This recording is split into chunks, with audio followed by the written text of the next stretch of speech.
आपल्याला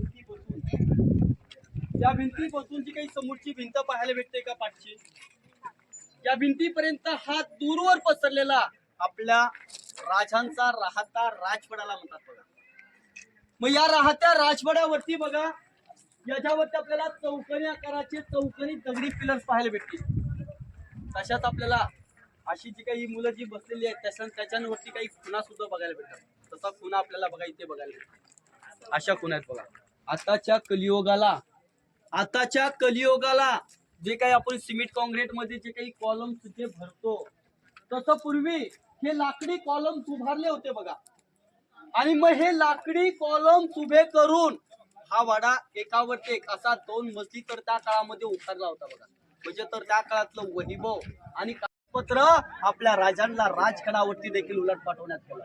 मग पत्रामध्ये लिखावर काय केलं, तुम्ही कसले राजे, स्वतःला म्हणून गेलात तुम्ही कोण राजे, आणि तुम्ही केव्हा हे जावळीचे राजे बनलात. तरी जर पाहायला गेलात तर या जावळीचे राजे देखील आम्हीच आहोत. तुम्हाला तर उद्या यायचं असेल तुम्ही देखील आजच्या याल गवळे तर जाल मवळे, तुमच्यासाठी दारू गोळा किंवा तोफखाना मी सज्जा ठेवण्यात गेलेला आहे. बोलले तर शेवटच्या 4 कोपऱ्यांपर्यंत देखील असा आवाज येतो. मग या 4 कोपऱ्यातून एखादा सरदार जरी कुजबूज जरी केलं तर हाच आवाज आपल्या राजांपर्यंत जायचा. आवाज आजही रोजी प्रत्यक्षात इथे देखील पाहता येतो. हे पाहण्याकरता इकडची लोक देखील सगळी शांत, तर तो आवाज आपल्याला प्रत्यक्षात पाहता येतो, तर असं काही पाहता येत नाही बघा. पण ज्या ठिकाणी आपल्या राजांचं जे काही सिंहासन जे आहे ना, हे पंचधातूचं आहे, 5 धातूपासून तयार केलेलं आहे.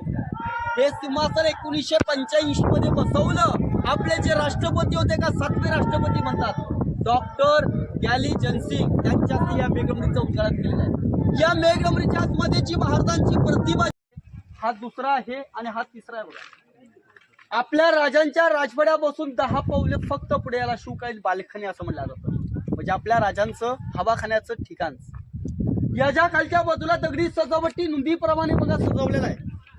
त्याला बाल्कन्या सुद्धा बाहेर काढलेल्या आहेत, जेणेकरून याच्या आतमध्ये छोट्या दिवळ्या सुद्धा उभारलेल्या आहेत. याच्या आतमध्ये 365 देखील दिवे लावल्या जायचे. आतमध्ये पैठणी कपडातले गुंडाळण्यात जायचं. आतमध्ये देखील मखमलीची फुलं लावल्या जायची. आणि याच्यावरती आपल्या राजांच्या राण्या किंवा राजघराण्यातल्या ज्या काही स्त्रिया होत्या, याच्यावरती थंडगार देखील हवा खांचता यायच्या. हा एकावरती एक 7 मंजिलवरती होता बघा. व 7व्या मजल्यावरती पाण्याची टाकी होती. तांब्याच्या नळीने पाणी खाली सोडल्या जायचं. खाल्ला आपण कारांची किंवा फाउंटन म्हणतो का, अशा पद्धतीनुसार खाल्लं पाणी वरती उडालं जायचं. महाराज जर कोणत्याही गडकिल्ले जिंकून जर आले तर याच्यावरती भगवा झेंडा देखील फडकवला जायचा. मग त्याला विजय स्तंभ असं म्हटलं जातं. समोर आपल्याला विटांच्या बांधकामाची रूम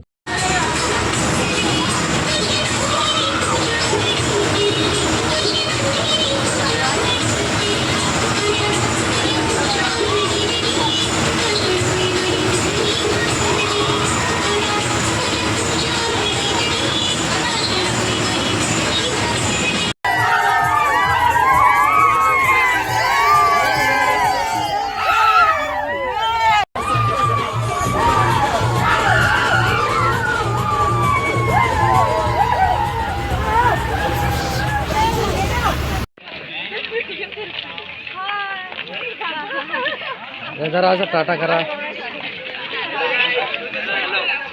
हॅलो भाई, झालं भाई.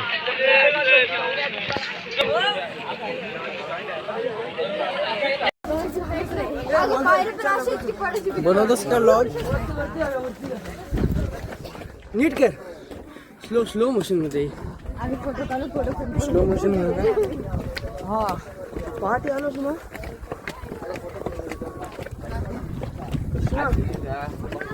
कृष्णा काय ओळखलंस का मला?